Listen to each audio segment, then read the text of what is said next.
Hello everyone, आप सबका BPI spoken पर स्वागत है। तो चलिए क्लास को स्टार्ट करते हैं। बट अगर आप चैनल पर पहली बार आए हैं तो चैनल को सब्सक्राइब कर लीजिए और टेलीग्राम ज्वाइन कर लीजिए। ये लिंक डिस्क्रिप्शन बॉक्स में दिया हुआ है, वहाँ पर मैं आपको जो ये पीडीएफ है ये शेयर कर दूँगी। तो चलिए क्लास को स्टार्ट करते हैं। हमारा पहला शब्द है परपेचुअल। परपेचुअल का मतलब होता है कोई भी चीज़ जो लगातार आपका हो रही है। सो परपेचुअल का मतलब हुआ लगातार, कॉन्टीन्यूअस। वो चीज़ बराबर हुए जा रही है। जैसे बारिश है, अगर वो लगातार हो रही है, बिना रुके वो काम हुए जा रहा है, तो वो परपेचुअल हो जाता है ना। और हैपनिंग ऑल द टाइम, या फिर वो बार बार रिपीट हो रहा है, वो एक्शन बार बार रिपीट हो रहा है, बार बार हो रहा है वो काम। सो परपेचुअल मतलब एक रिपीटेड एक्शन भी हो सकता है, या वो कॉन्टिन्यूइंग फॉर एवर, बार बार वो चीज़ हो रही है। तो सिनोनिम्स क्या हो जाएंगे? कॉन्टिन्यूअस है, एवर लास्टिंग है ना, एंडलेस है, कभी ख़त्म ही नहीं हो रही है, नेवर एंडिंग है। और एंटोनिम्स में क्या होगा? वो चीज़ टेम्पररी है। अगर ये चीज़ परमानेंट है, लगातार हो रही है, तो ये परमानेंट हो गया इसका सिनोनिम परपेचुअल का।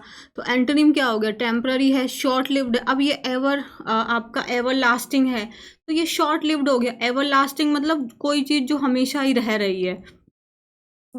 ब्रीफ का मतलब छोटी है, कुछ समय के लिए है। पार्ट्स ऑफ स्पीच क्या है? एडजेक्टिव है। जैसे I can't tolerate this perpetual noise of traffic.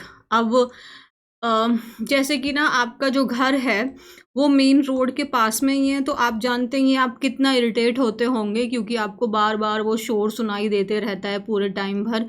आप कह रहे हैं कि अब मैं इस लगातार शोर को ना और बर्दाश्त नहीं कर सकता हूँ। डन हुआ।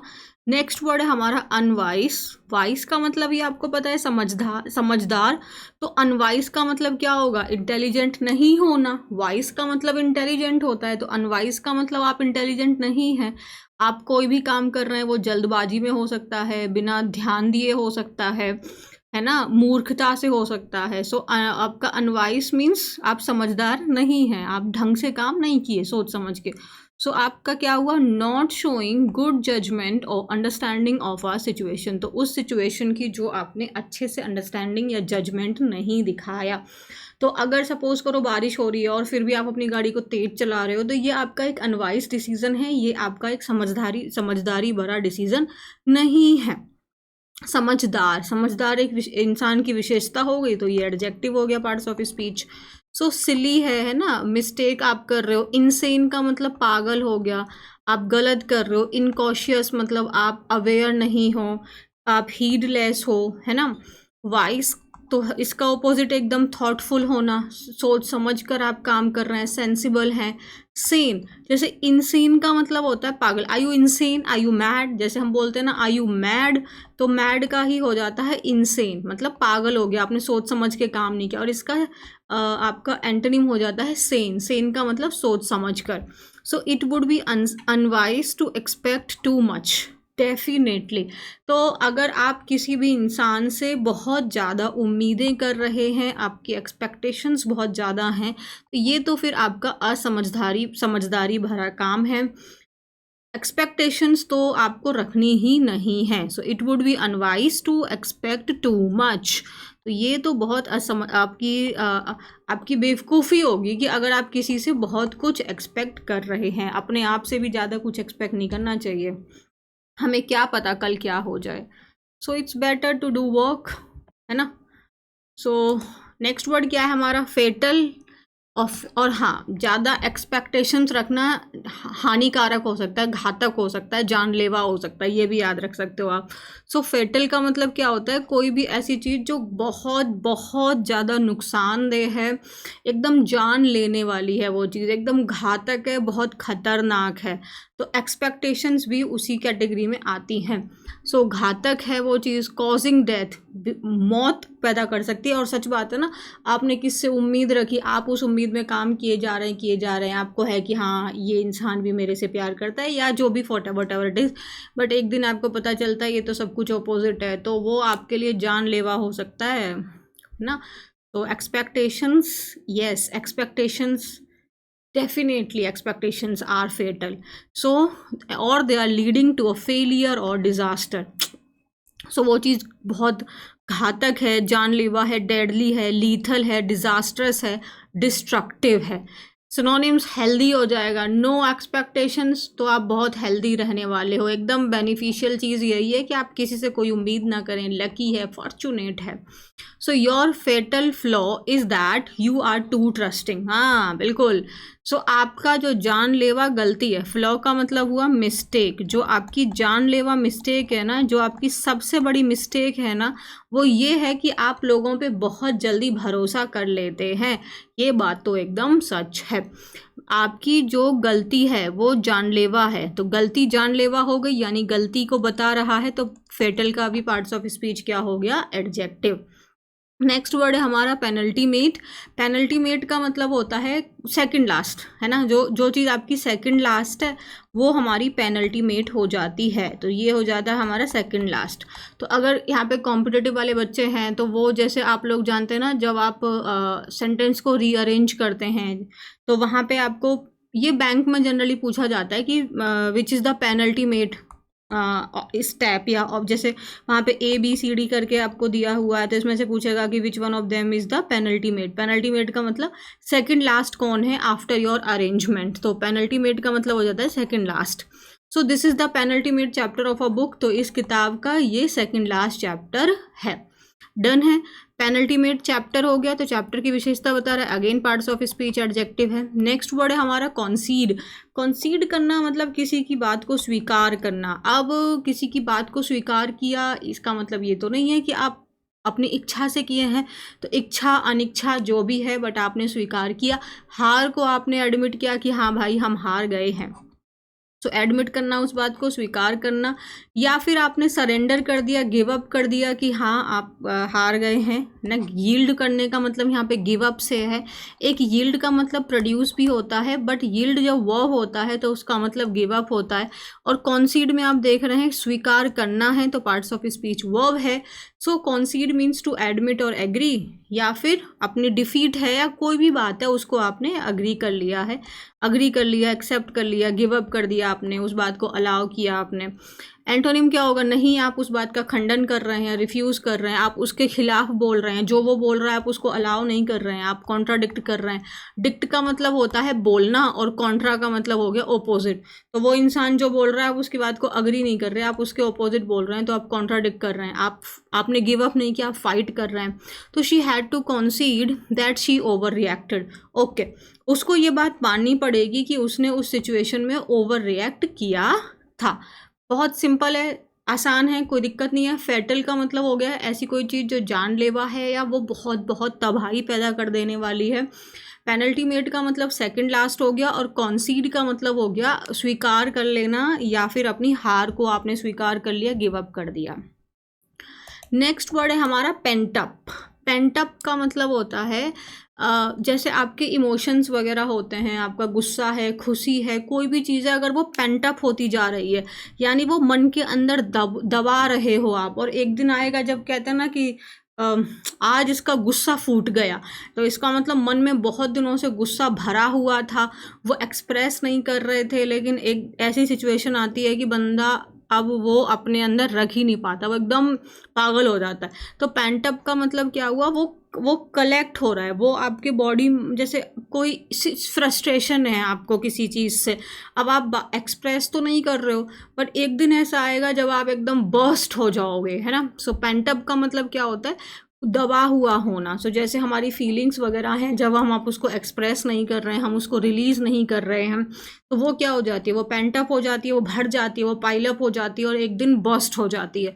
तो हम क्या कर रहे हैं, उसको रिप्रेस कर रहे हैं, अपने मन के अंदर ही दाब ले रहे हैं, हम उसे रिलीज़ नहीं कर रहे, कब कर दे रहे हैं उसको, हम स्टॉप कर दे रहे हैं। इनहिबिट करना, स्टॉप करना। और आपका पेंटअप होना मतलब आप उसको रोक रहे हो, मन के अंदर ही दबा रहे हो, लेकिन आप इसको एकदम रिलीज़ कर दिया आपने उसको, है ना, एक्सप्रेस कर दिया अनकंट्रोल, कोई दिक्कत नहीं, आपको जो मन में आ रहा है आपने एक्सप्रेस कर दिया।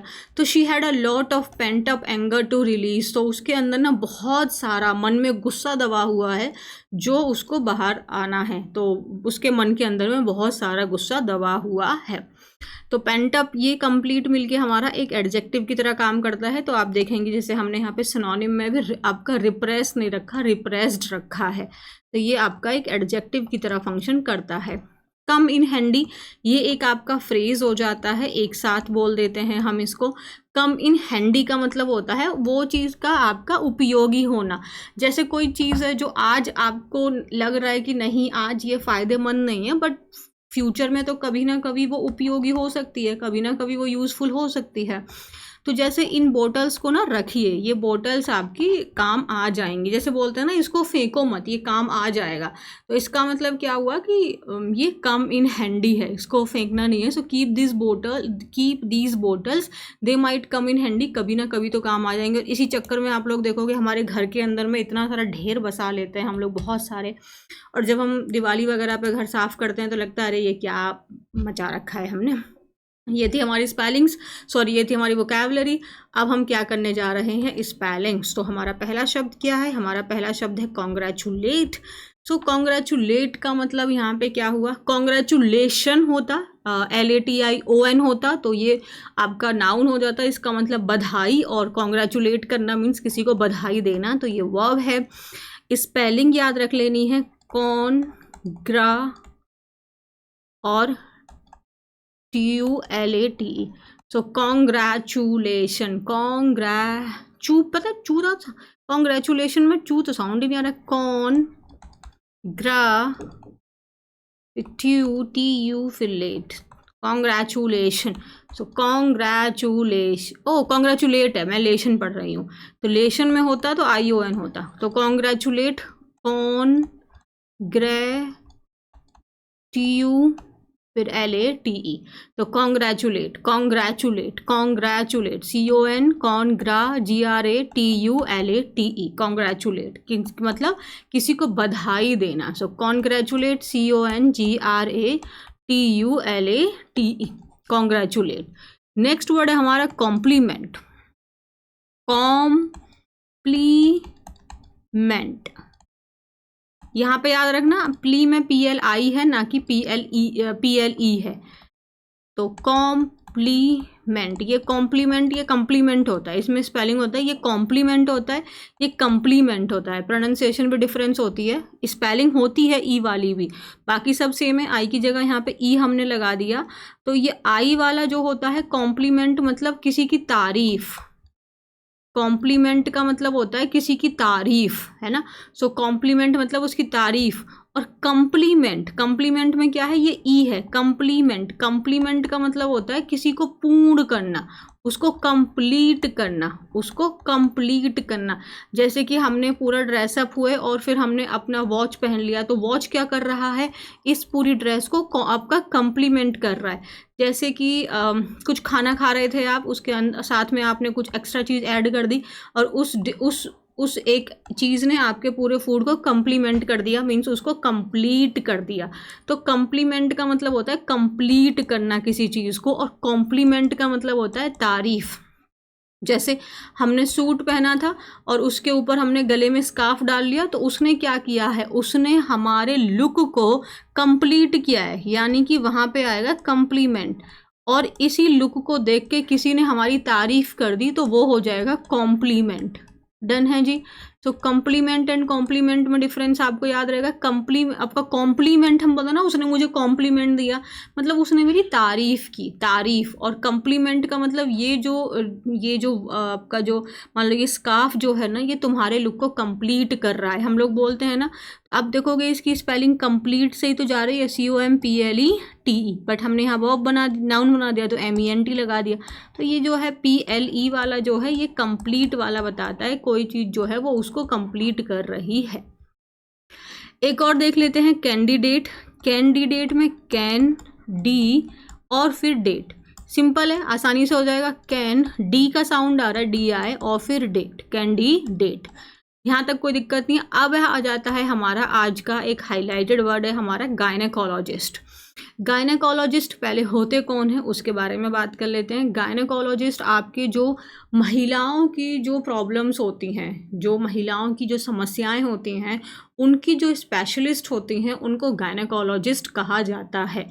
जैसे महिलाओं के संबंध में जितनी भी समस्याएं आती हैं, जैसे हमारा मेंस्ट्रुअल साइकिल शुरू होता है उससे लेके pregnancy and whatever the complexion, जो भी एक वीमेन की बॉडी में आता है जो उसको डील करते हैं उसको गायनेकोलॉजिस्ट कहते हैं।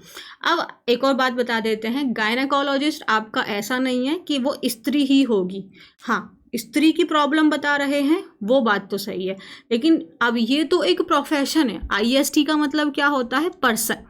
IST का मतलब क्या हुआ? पर्सन। तो ये तो एक प्रोफेशन है, इसका मतलब इसमें मेल भी आ सकते हैं, फीमेल भी आ सकती हैं। तो गायनेकोलॉजिस्ट तो आपका आदमी भी हो सकता है, एक डॉक्टर जो है वो मेल कैटेगरी में भी आ सकते हैं, फीमेल में भी आ सकते हैं, बट स्त्री का है तो इससे क्या हो जाता है कि जनरली आपने जो गायनेकोलॉजिस्ट होती हैं वो आपकी फीमेल होती हैं, महिलाएं होती हैं। इसका क्योंकि एक महिला ऐसा होता है ना कि ये तो देखो कॉमन सी बात है यार, कि हम जो एक लड़की है या एक जो लेडी है वो अपनी प्रॉब्लम को आदमी के सामने थोड़ा बताने में उतना हम कंफर्टेबल फील नहीं करते हैं। तो जनरली जो गायनेकोलॉजिस्ट का जो प्रोफेशन होता है वो आपके मेल कम ही इसको चुनते हैं। बट एक मूवी आई थी आयुष्मान खुराना की, डॉक्टर जी, वो इसी पे थी, गायनेकोलॉजिस्ट के ऊपर ही थी। वो उस मूवी में गायनेकोलॉजिस्ट बने हुए थे, गायनेकोलॉजी वो वहाँ पे उन्होंने किया था। सो अब हम इस वर्ड को तोड़ के देखें। जैसे मैंने आपको बताया IST का मतलब पर्सन होता है और GYN का मतलब होता है महिला यानी विमेन, है ना। और ये जो LOGY है ये होता है लॉजी, LOGY, बट हमने Y हटा के IST लगा दिया तो इसका मतलब होता है किसी चीज़ की स्टडी करना, टू स्टडी। सो गायनेकोलॉजिस्ट कौन होते हैं? एक ऐसा व्यक्ति जो स्टडी करता है महिलाओं के बारे में, उसको हम गायनेकोलॉजिस्ट कहते हैं। एक ऐसा व्यक्ति जो स्टडी करता है महिलाओं के, मतलब महिलाओं की बॉडी के बारे में, उनकी तकलीफ़ के बारे में, उनकी प्रॉब्लम्स के बारे में, और जनरली जो रिप्रोडक्टिव प्रॉब्लम्स होती हैं। बात समझ में आ रही है? बुखार खांसी तो कॉमन प्रॉब्लम है ना, तो वो वाली बात नहीं है, जो रिप्रोडक्टिव प्रॉब्लम है उसकी बात हो रही है। अब हम बात करते हैं स्पेलिंग की। स्पेलिंग को रखते हैं हम। तो पहले तो हो गया गायन, GYN, गायनेकोलॉजिस्ट, प्रोनाउंसिएशन पे भी ध्यान रखना है, गायन। फिर उसके बाद में हम यहाँ रखेंगे AE और फिर हम रखेंगे CO। यहाँ इन 4 लेटर को हमें याद रखना है, बाकी हमारी मिस्टेक नहीं होगी, क्योंकि लॉजी में तो LOG और फिर हमने Y को हटा के IST लगा दिया, तो यहाँ तक हम मिस्टेक नहीं करेंगे, यहाँ तक भी हम मिस्टेक नहीं करेंगे। मिस्टेक होगा यहाँ पे। सो हमें क्या याद रखना है? GYN, फिर आएगा AE और फिर आएगा CO, AECO। आप ऐसे याद रख लो, AECO, ये हो गया। और इसके पहले हमने GYN और उसके बाद में हमने LOGIST, ये हो गया हमारा पूरा स्पेलिंग। तो AECO। अच्छा हाँ, ऐसे भी होता है ना, AEIOU, ओ यस, वॉवल्स होते हैं ना हमारे, तो वॉवल्स को हम बना सकते हैं AE, लेकिन I नहीं आया यहाँ पे, C आ गया। सो AECO, AECO आ गया बीच में, और गाइन प्लस लॉजिस्ट, ये फिर आपको दिक्कत नहीं करेगा। देखो AECO, मैम ने बोला था AECO बना दो, वॉवल AECO बना दो, और फिर गाइन हो गया, फिर लॉजी हो गया, गायनेकोलॉजी हो गया। तो ये आपका पूरा फील्ड को बता देता है। सो गायनेकोलॉजी का मतलब क्या हो गया? ये पूरी फील्ड हो गई। जैसे आपका जो डॉक्टर्स की जो पूरी एक फील्ड है गायनेकोलॉजी, है ना। और अब उस पर्सन को हम बोलते हैं गायनेकोलॉजिस्ट। गायनेकोलॉजिस्ट कौन होते हैं? वो एक्सपर्ट होते हैं जो महिलाओं की स्टडी जिन्होंने की होती है। सो वो हमारे गायनेकोलॉजिस्ट हो जाते हैं। तो स्पेलिंग कैसे याद किया हमने याद किया GYN, पहले हम याद रखेंगे AECO, AECO, और फिर हमारा GYN, और फिर यहाँ पे पीछे लगा देंगे लॉजिस्ट। सो ये बन गया हमारा गायनेकोलॉजिस्ट। स्पेलिंग याद हुई? AECO, CO होते हैं ना, CO कंपनी के CEO होते हैं, तो AECO, GYN, AECO, लॉजिस्ट, गायनेकोलॉजिस्ट। तो स्पेलिंग याद हुई। कॉन्ग्रेचुलेट, आज आप ये चारों की चारों स्पेलिंग्स लर्न करोगे और मुझे ये चारों स्पेलिंग एक एक सेंटेंस बना के उसमें इन शब्दों का यूज़ करके आप मुझे कमेंट सेक्शन में देंगे। डन। अब चलो आगे करते हैं हमारा आज का article. So article the Divya the girl who could become the queen. तो ये आप लोग जानते ही होंगे, चेस में ये हमारी कौन से नंबर की ग्रैंड मास्टर बनी है इंडिया की, और वो है 88 नंबर की हमारे इंडिया को ग्रैंड मास्टर मिल चुके हैं। So let's start the very proud movement for us. Yes, definitely it's a very, very proud moment. So let's read it out. The little girl was dressed in a pink frock and pinker overcoat.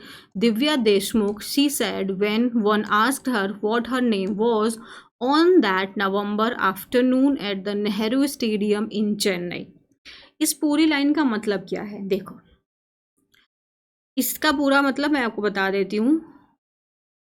नवंबर में Nehru stadium 2013 में किसी ने उनसे पूछा कि आपका नाम क्या है, तो उन्होंने बोला मेरा नाम दिव्या देशमुख है, ये बोला है। तो वो लिटिल गर्ल, वो एक छोटी बच्ची जो कैसे ड्रेस्ड अप थी, कैसे उन्होंने कपड़े पहने हुए थे, ये बताया हुआ है। तो यही वो वाली फ़ोटो है, यही जो ये बात कर रहा है पैराग्राफ, ये उसी टाइम की है। तो the little girl was dressed in a pink frock in a Pinker overcoat, ये हो गया। तो फिर उनसे किसी ने पूछा कि आपका नाम क्या है, तो उन्होंने बोला दिव्या देशमुख। सी सेड, उन्होंने कहा जब किसी ने उनसे उनका नाम पूछा था। कब पूछा था? नवंबर आफ्टरनून में। कहाँ पर? नेहरू स्टेडियम में, चेन्नई में। आप देखोगे नेहरू स्टेडियम, ये एट लगाया है। हम लोग एट कब लगाते हैं? हम लोग एट तब लगाते हैं जब हम किसी पोजीशन को बहुत फिक्स्ड है या हम बहुत लिमिटेड एरिया की बात कर रहे हैं। एट तो जैसे हमने एट लगाया, तो एट ये जो है वो एक एग्जैक्ट बता देता है या वो एक बहुत लिमिटेड एरिया की बात करता है। और जैसे हमने यहाँ पे इन चेन्नई लगाया, तो इन कब लगाते हैं? देखो, एट भी हम प्लेस के साथ लगाते हैं, इन भी हम प्लेस के साथ लगाते हैं। इन हम जनरली लार्जर प्लेस के साथ लगाते हैं, और एट हम जनरली हमारे जो स्मॉलर प्लेस होते हैं उसके साथ लगाते हैं। ठीक है। तो और वैसे भी यहाँ पे नेहरू स्टेडियम तो एक फिक्स्ड हो गया, एक एरिया हो गया, तो वहाँ हमने एट लगा दिया, और यहाँ हमने चेन्नई लगा दिया। तो जैसे आप सपोज करो हम दिल्ली में रहते हैं, so at Delhi, sorry in Delhi, क्योंकि ये तो बड़ा एरिया हो गया। अब दिल्ली में भी मान लो कि एक आपका एक और एरिया होगा। दिल्ली में तो बहुत सारे हैं, है ना, जैसे राजेंद्र प्लेस है आपका, बहुत सारे एरिया हैं। तो वहाँ पे आप एट भी लगा सकते हैं और वहाँ पे आप इन भी लगा सकते हैं, दोनों में से कोई भी गलत नहीं है। वो साल कौन सा था? साल था 2013, जब उनसे ये पूछा गया था।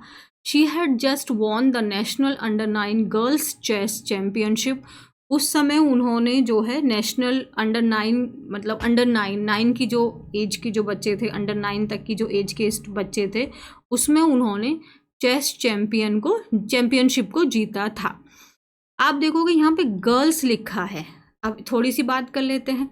देखो, जब हम बोलते हैं ये गर्ल है एक, और हमने इसका बना दिया प्लूरल गर्ल्स, तो जैसे हम बोलेंगे ना गर्ल गर्ल गर्ल, अच्छा, जब हम इसका एपोस्ट्रोफी लगाना चाहते हैं यानी लड़की का, तो ये हो जाएगा गर्ल्स। लेकिन अब हम लड़कियां बोल रहे हैं, जैसे ये लड़कियों का जैसे गर्ल्स हॉस्टल हो गया, तो अब यहाँ पे क्या हो गया? लड़कियों का हॉस्टल है। तो जब ये ऑलरेडी हमारा आपका प्लूरल बन गया है, तो जब हम इसका एपोस्ट्रोफी लगाते हैं तो दोबारा से हमें एस लगाने की ज़रूरत नहीं है। गर्ल्सेस हॉस्टल नहीं बोलेंगे, वहाँ पे हम सिंपली जो गर्ल्स जो हमने प्लूरल बनाया जो ऑलरेडी एस पे ख़त्म हुआ है, वहाँ सिर्फ हम एपोस्ट्रोफी लगाएंगे और आगे बोल देंगे, तो ये बन जाएगा गर्ल्स हॉस्टल। सेम ऐसा आपका बॉयज़ का हो जाएगा। और अगर हमारा वो जो शब्द है वो सिंगुलर है, तो फिर हम वहाँ पे एपोस्ट्रोफी एस के साथ में बता देंगे। तो यहाँ पे गर्ल्स हुआ ना, लड़कियों का जो चेस चैम्पियनशिप थी अंडर 9 में, उसको इन्होंने जीता था। तो एक लड़की नहीं थी ना, बहुत सारी लड़कियाँ थी। वो कब हुआ था?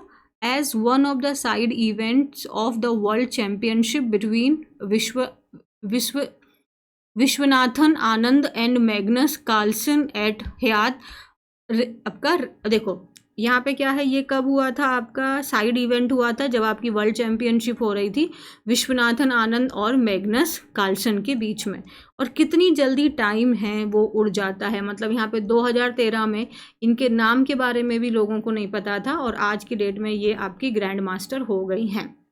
आगे, Divya is now one of the most exciting young talents in international women's chess. अब वही बोला है कि टाइम कितनी जल्दी उड़ जाता है, तो अब दिव्या क्या है, एक one of the most exciting young आपके टैलेंट है इंटरनेशनल वीमेंस चेस में।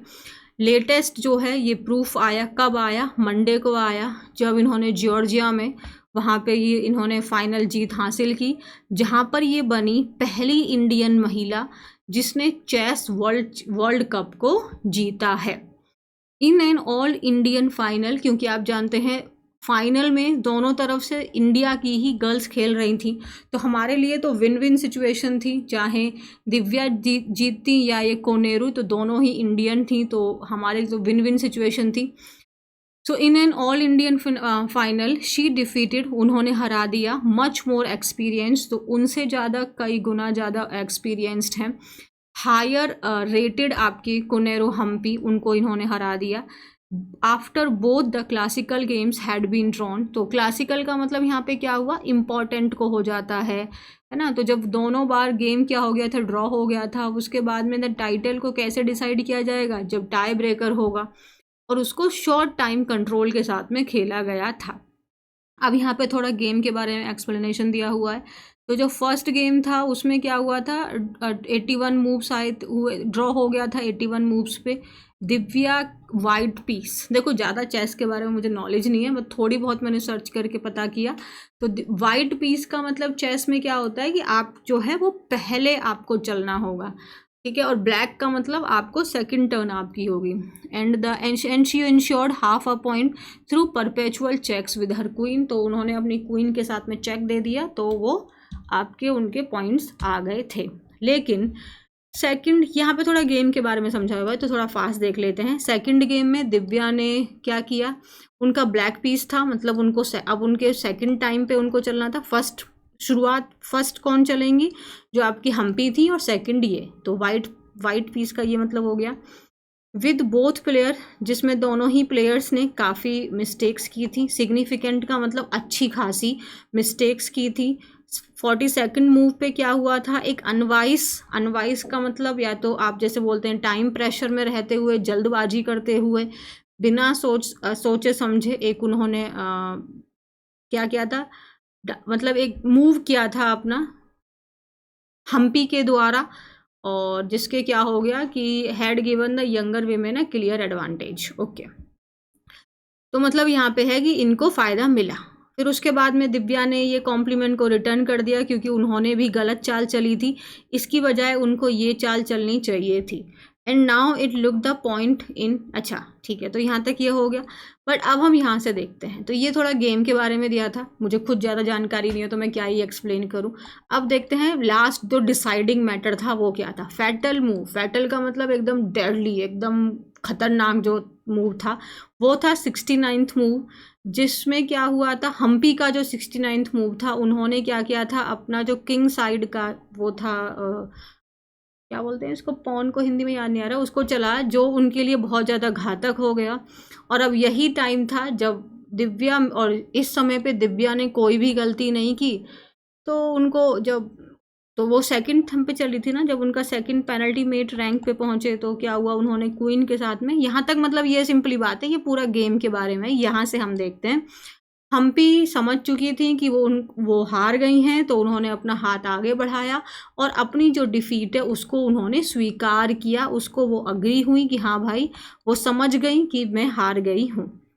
अब यहाँ से देखते हैं, it was a significant movement for Indian chess, तो ये इंडियन चेस के लिए एक बहुत महत्वपूर्ण, एक बहुत इम्पॉर्टेंट दिन था, बहुत इम्पॉर्टेंट पल था, मूवमेंट दिया हुआ है। Here was the undisputed queen congratulating the princes who could one day become the queen। अब यहाँ पे देखो कितनी अच्छी लाइन लिखी हुई है, Here was the undisputed queen, क्योंकि जो आपकी हम्पी हैं ये आपकी फर्स्ट रह चुकी हैं आपकी, तो इन्होंने क्या किया, ये क्वीन किसको बोला है? हम्पी ने। इन्होंने बधाई दी वो प्रिंसेस को जो आगे चल के क्वीन बन सकती है। ठीक है। Divya's right hand went towards her face, तो जो उनका जो राइट हैंड था वो उनकी फेस की तरफ गया।